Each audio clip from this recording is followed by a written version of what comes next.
Lahat magsabi ng praise the Lord.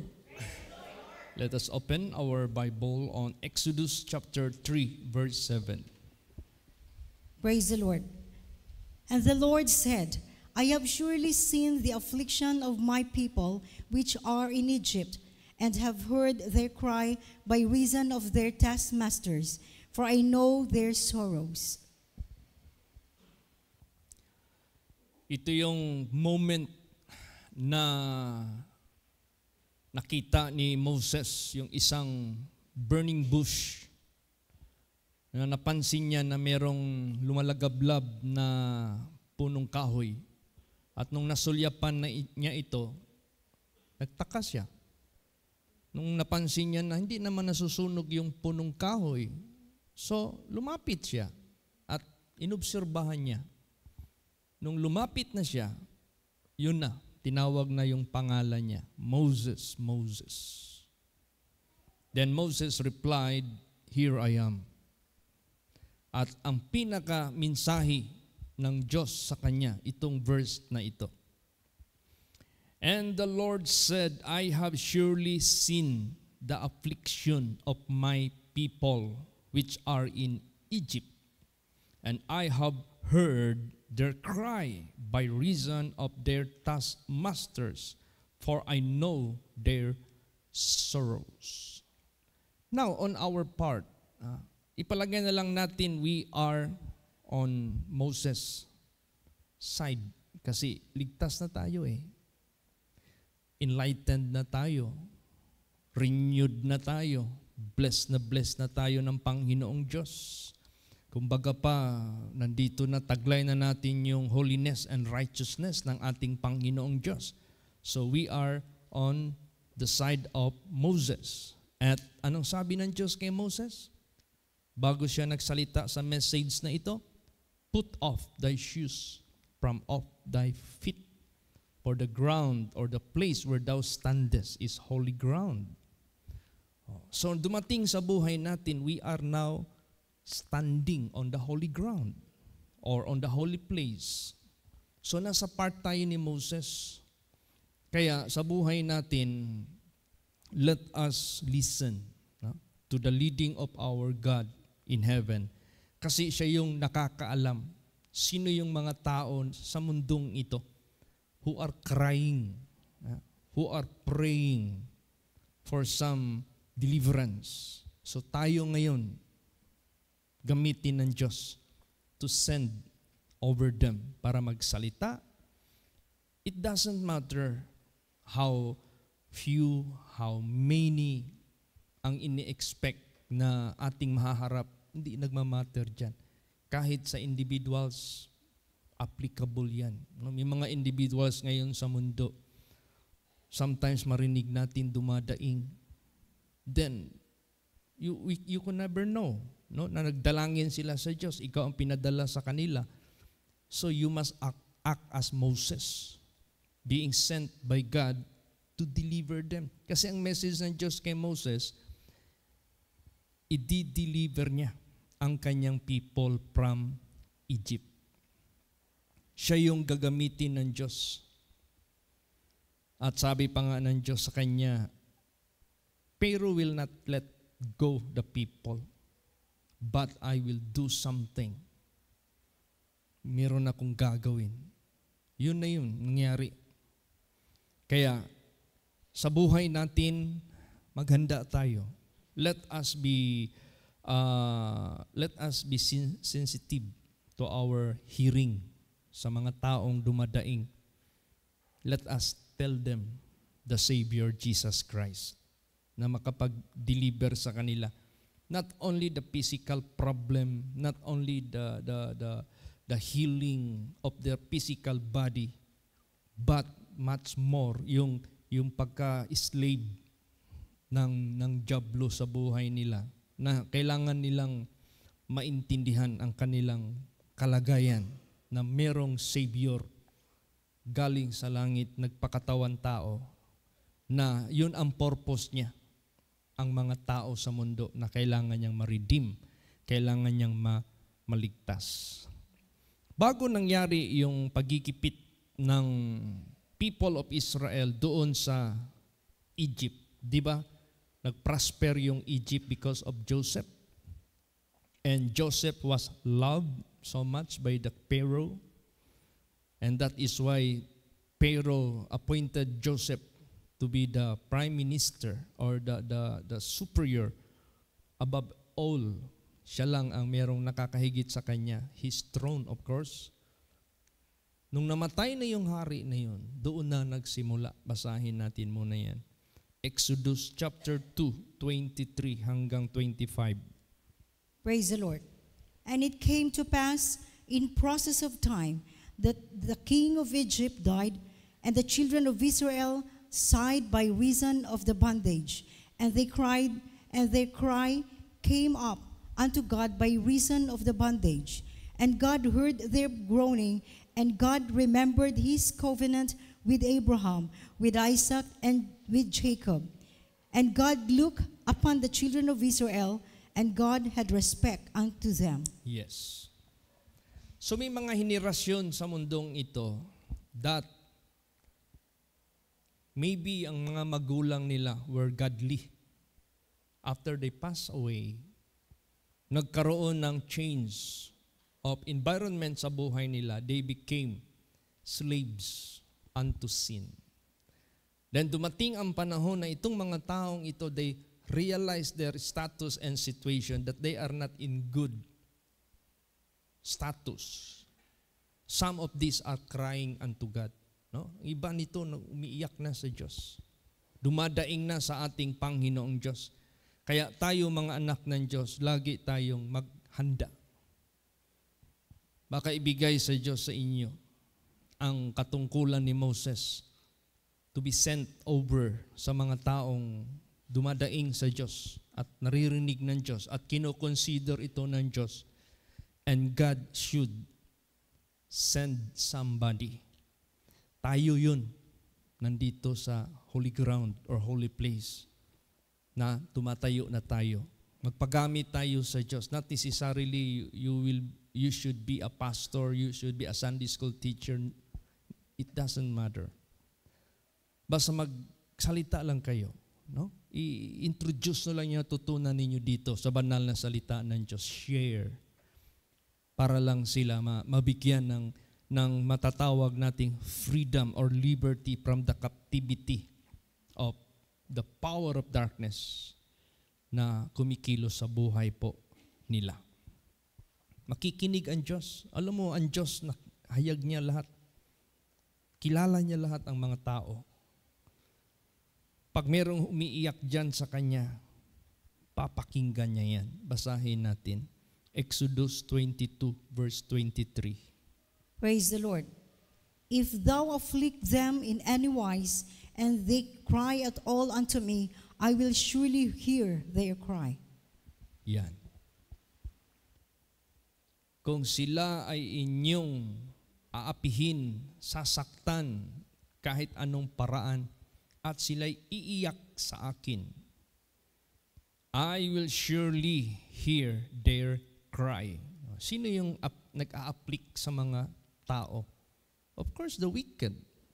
Of course, yung mga nasa kadiliman. So may mga tao na talagang sadya, pag nag-pray sila, ina-address talaga nila doon sa totoong Diyos. At ito'y kinoconsider ng buhay na Diyos. Kaya ito ay pinapansin ng Diyos, pinapakinggan ng Diyos. Ito naman tayo mga anak ng Diyos na nasa holy ground or nasa holy place. Act as Moses. Praise the Lord. No, mag-act tayo as Moses. Be sensitive sa ating mga pakinig sa mga taong nangangailangan ng pagliligtas ng ating Panginoong Diyos. Alam mo yung Sodom and Gomorrah, there was a cry reach to heaven. Nung dumating yung iyak galing sa Sodom and Gomorrah, papunta doon sa langit, grabe na kasi yung kilos ng kasamaan, kilos ng kadiliman, kilos ng lahat ng mga hindi maganda. Dumating ito sa Diyos. And I believe yung umiyak nito nagdalangin, the Lot family. lalo't na si Mr. Lot. Kaya anong sabi ng Diyos? Basahin natin. Genesis 18:21. Praise the Lord.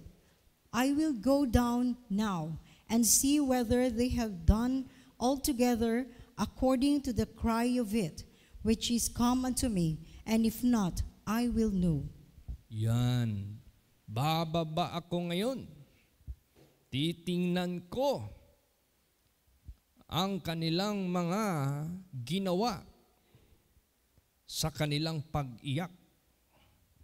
At ako'y pupunta at kung hindi, alamin ko. Yan. Inusisa ng ating Panginoong Diyos, yung cry. And this is about Sodom and Gomorrah. At nung nalaman na ng Diyos ang lahat, di ba? Sabi niya, shall I open this to my friend? Shall I confide this to my friend Abraham? Akin ba itong sasabihin? Di ba sinabi niya? Then Abraham did bargain. Lord, kung may 50 righteous, wag mong sunugin. Lord, kung may 40, wag. Lord, kung may 30, wag. Lord, kung may 20, wag. Lord, kung mayroong 10, wag. Hanggang doon lang yung bargain niya. Nasa 4 lang. Kaya natuloy, nasunog. Kaya sa buhay po natin, God knoweth every status of every man dito sa sanglibutang ito. Kaya tayo na nasa ni Moses, lugar ni Moses, be ready to be used by God. Either God will send you or either God will let you meet some people na umiiyak sa Diyos. Then pag marinig mo yung mga daing nila, then be a deliverer unto them. Introduce Jesus sa buhay nila. Our deliverer. Kung tayo ay nakaangkin ng deliverance, then ipasa mo rin sa kanila yung deliverance na yan. Makaka-relate naman tayo niyan eh. Kasi galing din tayo sa pagkabihag ng kasalanan, kalikuan, kasamaan. Dumating sa buhay natin yung deliverance ng ating Panginoong Hesukristo by the gospel, by someone who shared to you, who shared to me. And this is the reason why we were delivered out of the captivity like Egypt, captivity of sin. Kaya i-share po natin ito. Huwag natin itong, di ba? Before God called Moses, Moses escaped from Egypt. Praise the Lord. God cannot send someone over who are in captivity. Tapos ikaw ipadala, you are not being escaped from the captivity. Moses escaped from the captivity of Egypt. Kaya pinadala siya ng Diyos. Tayo, paano tayo ipadala ng Diyos? Kung tayo pa rin ay captive ng kadiliman, hindi tayo ipapadala. Pero kung napalaya tayo by the grace of God, by the power of God, we are no longer under the bondage of iniquity or sin, then you are a right person to be used by God, to sent by God over the place na merong dumadaing ng mga kaluluwa. If Moses was very important person in the history of the freedom sa people of Israel from the captivity of Egypt, ganon din tayo. We are so very important. Dahil napalaya tayo sa bondage of sin, nandito tayo sa lugar ni Moses. We are very important people of God, ready to be sent anytime doon sa mga taong dumadaing. Kaya idalangin natin ang lahat ng mga tao. Let's pray for the Philippines. That is our mission ground. Let us pray for Asia. That is our mission ground. Let us pray for all the continents of the world. That is our mission ground. Kung ano yung mission ground natin, yun ang ating i-commit sa prayer sa ating Panginoong Diyos. Bahala na siya. Ano ang kanyang plano sa buhay natin? Basta alam natin what is our Heavenly Father's will according to the gospel. Praise the Lord. Sundin lang natin.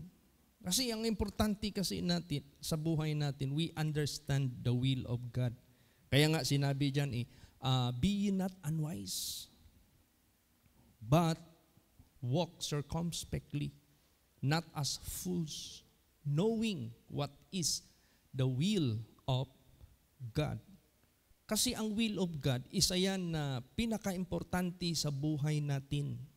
Kasi may sinabi si Jesus, hindi lahat tumatawag sa Kanya, Panginoon, Panginoon, maliligtas. Yun lang gumagawa sa Kanyang kalooban. Pag sinabing gumagawa ka sa Kanyang kalooban, you conclude yourself na hindi na sa iyo. Di ba sinabi diyan, they which live should not henceforth live for themselves, but for Him who died and rose again. So pag gumagawa ka na sa kalooban ng Diyos, tama yung ginagawa mo. Hindi mo na binibilang yung sarili mo as your own para gagawa ka ng sarili mong kalooban. Yun ang dapat nating maunawaan. Kaya, nandito tayo sa lugar ni Moses. Then, let us prepare. Praise the Lord. Maghanda po tayong lahat. At huwag din nating kaligtaan i-pray itong ating bansa. Ngayon, sa Amerika ngayon, grabe na ang ngayon doon, rallies between the two major candidates for presidency sa Amerika. November na, next month na ang eleksyon doon sa Amerika. At ang issue ngayon kay Trump, more on Christians ang gusto manalo si Trump para mabalik yung Amerika sa godliness, para mabalik ang Amerika sa Diyos. Marami ng mga pastors doon na nagbaback up kay Trump kasi si Trump ang nakikita nila na nag-a-acknowledge ng Panginoong Diyos. Kaya ang nangyayari ngayon sa mundo, ang election ngayon, meron itong shadow of spiritual battle. Praise the Lord. Kaya kung hindi tayo mag-pray sa ating bansa, madelikado ang ating bansa. Kailangan tayo na mga anak ng Diyos, act as Moses. Let us pray. Let us call upon the Lord Jesus Christ to do some intervention over our country. Kaya kung hindi, mahirapan, maapektuhan lahat ang ating pamilya, maapektuhan ang ating ministry, lahat, apektado yan. Kaya prayer is the best kasi yung Diyos ang kikilos para lahat mangyari. Basahin natin. Proverbs 29 verse 2. Praise the Lord.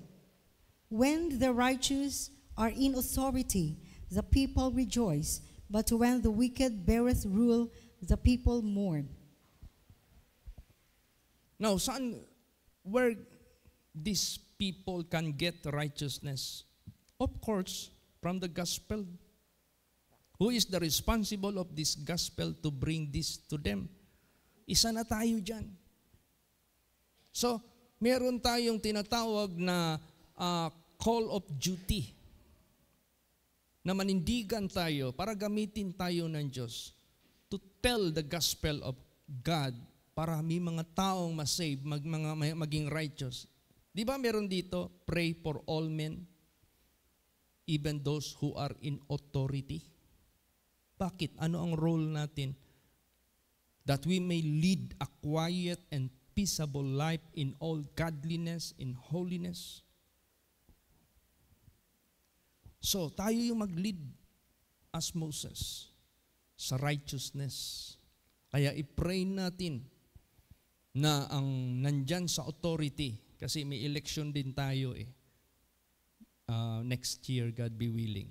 Mid-year election. Senators, sa Congress, mayors, councilors, kung ano-ano pa. Kailangan tayong makialam. Kasi nakasulat yan sa Bible. Pray. Kasi ang mundong ito, sabi ko na sa inyo, yung mensahe ng Sunday, merong race dito na ang mga witnesses, napakakapal nila. And this is being divided into two groups. The angels of the living God, the faithful angels, and the fallen angels. Sila yung mga witnesses sa spiritual battle dito nangyayari sa mundo. Ngayon, we belong to God, we belong to the faithful angels of God, then be a servant of God, na bawat isa sa atin magamit ng Diyos para sa pag-uphold ng kanyang righteousness. Praise the Lord. So parang nasa authority, righteous, when the righteous are in authority, the people rejoice. But when the wicked beareth rule, the people mourn. Bakit? Basahin natin. Daniel 11:21. Praise the Lord.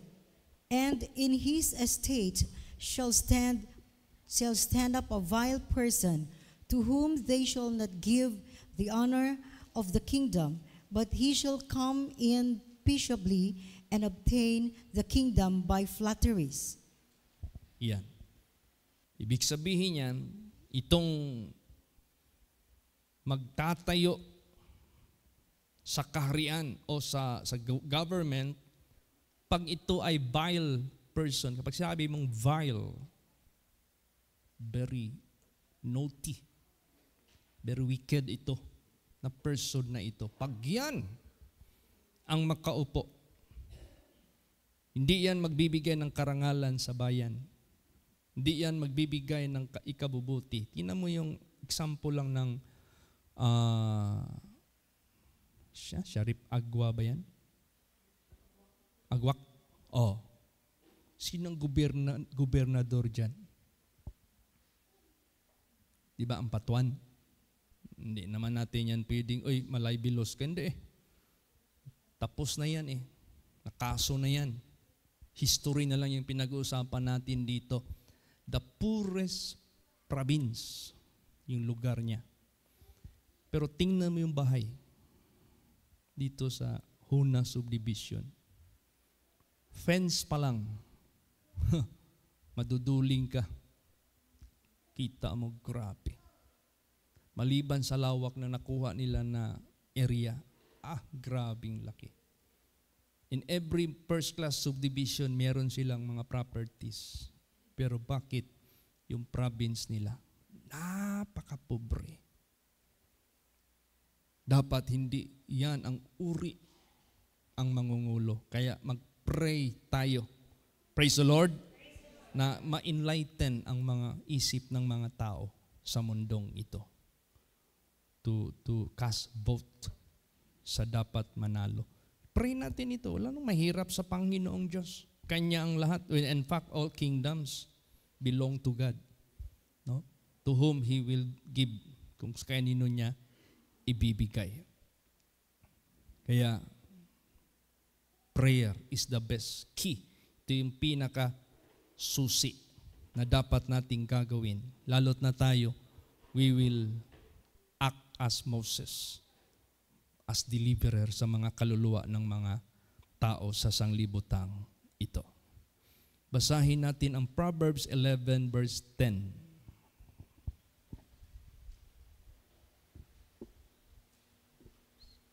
Praise the Lord. When it goeth well with the righteous, the city rejoiceth, and when the wicked perish, there is shouting. Yan. When it goeth well with the righteous, ang environment mabuti, Andyan yung katuwiran. Ang syudad magsaya. Ang mga tao masaya. And when the wicked perish, there is shouting. See? Yung wicked dapat ang banish away. Now, let us put it into spiritual. Praise the Lord. Unahin natin sa spiritual. Kailangan talaga ma-destroy ang work of the devil sa bawat buhay ng tao sa mundong ito. Para hindi sila ipapahamak ng kaaway ng Diyos. Let the wicked perish. And let the righteous. And who is this righteous? There is no other than, not we, neither one of us. No, it is Jesus Christ. Siya yun. Ito yung dapat natin ipamumuhay, ipakita, ipromote, at ito yung ating i-introduce sa mga tao para yung righteousness ng ating Panginoong Diyos, ito yung matutupad sa bawat buhay ng tao. Eh paano yan, Pastor? Nakasulat dyan sa banal na salita ng Diyos, kunti lang maliligtas. Bahala na. Talagang matutupad man din talaga yan. Basta ang importante, ihayag natin sa lahat. Praise the Lord. Kung kunti man maliligtas dahil naporsina ng Diyos na kunti lang ang susunod sa Kanya, mas maraming hindi susunod, pero it is God's promise that His salvation must be seen to all people. The warning must be given to all people. The gospel must be preached unto all people. Para walang blame na mangyayari. Wala nang excuse ang mga tao. Kaya, be ready. Praise the Lord. Maghanda tayong lahat sa mga bagay na ito. Basahin pa natin Isaiah 32:1 and 2. Praise the Lord. Behold, the king shall reign in righteousness, and princes shall rule in judgment. And a man shall be as an hiding place from the wind, and a covert from the tempest, as rivers of water in a dry place, as the shadow of a great rock in a weary land. This verse might be the key verse of the song, He Hideth My Soul. Kasi it sounds the same, itong verse 2. Meron dito, hiding place from the wind, covert from the tempest, as rivers of water in dry places, as the shadow of great rock in a weary land. Ito yung, I believe, na key verse ng He Hideth My Soul. Now, behold a king. Sino itong king? Reign in righteousness, and princes shall rule in judgment.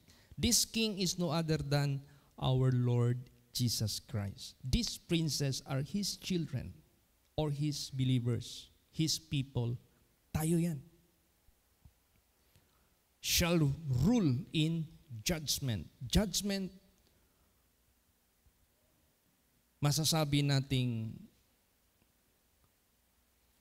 we know how to handle, what to choose, and what to refuse. Yan yung tinatawag na let us rule in judgment. We know what to choose and we know what to refuse. Praise the Lord. Yun, yung mga princess, mga anak ng Diyos, anak ng hari, anak ng ating Panginoong Kristo. Yan ang dapat nating gampanan. And a man shall be as an hiding place from the wind, and a covert from the tempest, as rivers of water in a dry place, as shadow of great rock in a weary land. Pinakita dito yung status ng spirituality ng mundo. It is like a wind, talagang mapapadpad ka. It is like a tempest, talagang malakas ang pressure. It is like a river in a dry place. Wala, tuyong-tuyo. As a shadow of a rock. great rock in a weary land. Itong weary land, itong dry place, itong tempest, may solusyon. Merong hiding place, merong rivers of water, merong shadow of a great rock. Ito na yung saklulo ng Diyos na ibibigay niya sa tao na mag-rescue sa kanila in this status sa sanglibutang ito. Napakahirap ang kalagayan spiritually. Kailangan talaga children, princess, mga anak ng hari, mga anak ng ating Panginoong Sokristo, mga believers, mga obedient children of God, let us have the rule in judgment. Turuan natin ang mga tao by way of our actions, by way of our conversations, by way of our testimonies, by way of our preachings. Kaya ngayong November 30, i-pray natin ito. Dahil medyo marami-rami ang ine-expect ng bawat isa na dadalo. This is the opportunity para ang spiritual na hindi nakikita ng karamihan, ma-open yung kanilang spiritual kalagayan nila, na ma-bless sila ng ating Panginoong Diyos. They will be clinging to God, no? They will be embracing God para sa kanilang kaligtasan at mabigyan sila ng kalayaan. Last verse, Jeremiah 23:5 and 6. Praise the Lord. Behold, the days come, saith the Lord, that I will raise unto David a righteous branch, and a king shall reign and prosper, and shall execute judgment and justice in the earth. In his days Judah shall be saved, and Israel shall dwell safely. And this is his name, whereby he shall be called the Lord our righteousness. Yes, this is Jesus Christ. Wala nang iba. At let us interpret it into as what Jesus stood. Kung ano yung tinayuan ni Jesus Christ. Kaya kung hari pa siya na literal, nung siya'y pino-force na maghari sa literal na panggoberno sa Israel, dapat umupo na siya. Hindi. It is more than that. Praise the Lord. It is more than that. Kaya itong ating ginagawa, this is more than literal government. This is more than city of Davao City. This is more than nation, country, Philippines.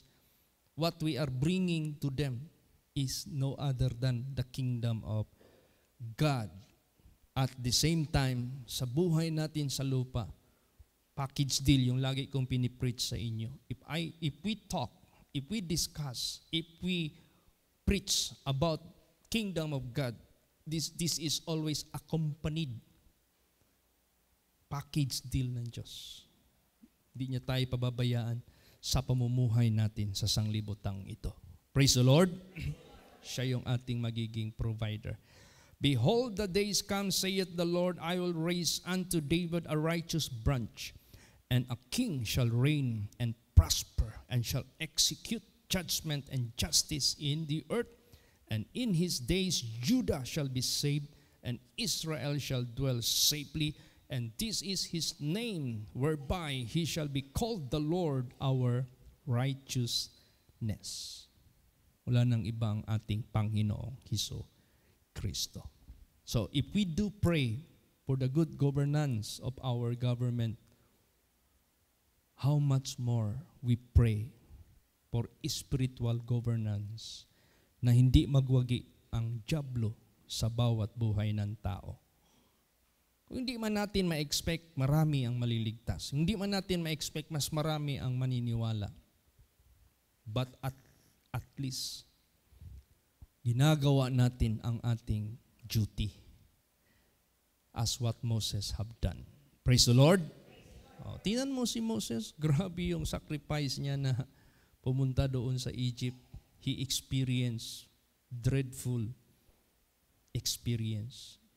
Anong dreadful experience niya doon? As he faced Pharaoh, Pharaoh has stone-hearted. Grabe. Tigas. Na-trauma siguro si Moses. Plus, the people keep on murmuring, keep on complaining. Ay, grabe talaga. Hindi basta-basta yung pag-handle ni Moses. And yet, out of those who were brought to the wilderness in preparation for the journey to possess the land of promise, out of those original, 20 above, 2 lang. Tingnan mo. But Moses covered the entire population of people of Israel. Ganon din sa buhay natin. Let us include the entire population of the Philippines. Kasali yan sa mission natin. It doesn't matter how many, how few that shall believe, shall obey God. Bahala na si Jesus. Basta lahat i-cover natin sa prayer. Praise the Lord. Yan man talaga. Bakit ginagawa yan ng ating Panginoong Diyos? Because God so loved everyone. God is no respecter of person. Kaya, yan din, susundin lang natin kung ano yung kanyang katangian, ano yung ways ng ating Panginoong Diyos. Huwag tayong susubra, huwag tayong kukulang. Gawin lang natin ng buong puso. Kaya tonight, yan ang prayer po natin. Pray natin ang November 30, preaching and choir singing sa Old Macopa Manay, Davao Oriental for the Thanksgiving event. December 12 to 16, mid-year conference sa Iloilo. This will be attended by all pastors all over Philippines and abroad, maybe except Sister Edith and some of our pastoras in Sabah na wala pang documents. Then March 14 to 17, God be willing, we will be visiting Hong Kong congregation just for 3 days. And April 20, meron tayong schedule na wedding sa Palawan at visitation again for the second time in Iwahig Penal Farm or Penal Colony. Magpipreach naman tayo doon sa mga raming prisoner doon sa Iwahig. Kaya i-pray natin ito lahat. Let's commit. And whatever the activities of Pastor Tam, we are not informed yet, but I believe he has so much schedules, no? Na naka-scheduled na. He might be going back to London by next year, March. Ang bilis lang kasi ng panahon. Let's pray. Let's pray one another. Praise the Lord. Then i-pray natin yung may mga karamdaman. Brother Edgar passed away already this morning. Itong umaga lang. Ito yung naprayhan ko through yung over the phone. Sunday ba yan? Monday. Sa bago lang. Taas yung sugar niya. Tapos nag-faint siya sa kanyang trabaho. Kaya bantay tayo sa mataas na sugar, no? Kasi bigla ka lang mag-faint. Nag-faint siya. He was brought to the clinic. Hindi makaya ng clinic yung kondisyon niya. He was brought to hospital talaga. Then few hours needed na siya ma-ICU. Then yung mga preaching ko na ICU, pagdalhin ka na doon sa ICU, malaking percentage yan. Except God's will, talagang makikita ka na sa Panginoon.